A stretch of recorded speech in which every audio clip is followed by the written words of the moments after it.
Assalamualaikum warahmatullahi wabarakatuh.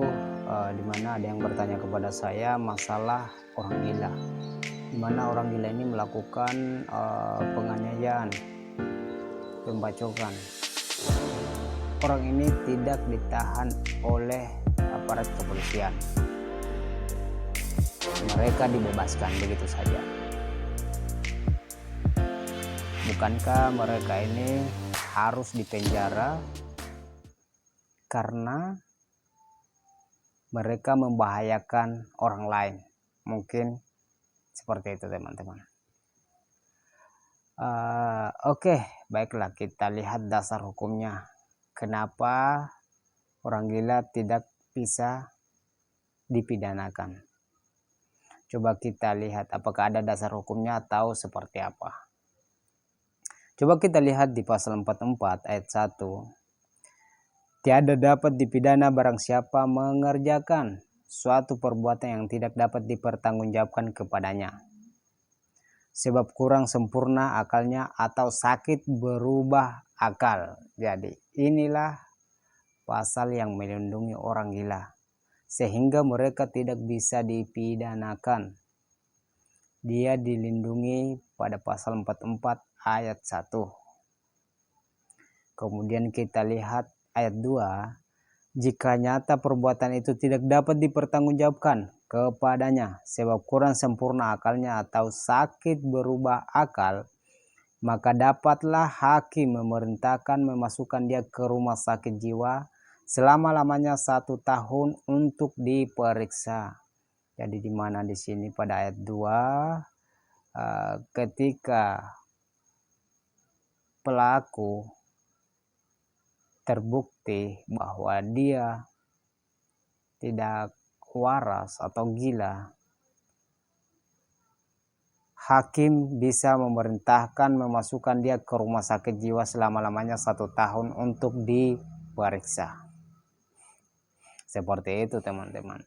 Jadi dengan dasar inilah aparat penegak hukum, yaitu pihak dari kepolisian, tidak bisa melakukan atau tidak bisa memproses tindak pidana yang dilakukan orang gila ini, karena mereka dilindungi oleh undang-undang. Tetapi ketika ada suatu penganiayaan yang dilakukan oleh orang waras lain orang gila, mereka bisa dikenakan pasal 351 KUHP, Kitab Undang-Undang Hukum Pidana. Coba kita lihat di ayat 1. Penganiayaan diancam dengan pidana penjara paling lama 2 tahun 8 bulan atau pidana denda paling banyak Rp4.500. Kemudian kita lihat pada ayat 2. Jika perbuatan mengakibatkan luka-luka berat, yang bersalah diancam dengan pidana penjara paling lama 5 tahun.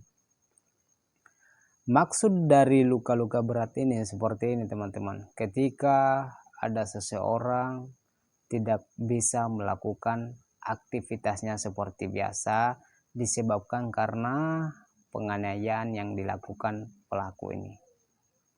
Jadi pelaku ini bisa dikenakan pasal 351 KUHP pada ayat 2, yang dimana isi dari ayat 2 ini, jika perbuatan mengakibatkan luka-luka berat, yang bersalah diancam dengan pidana penjara paling lama 5 tahun.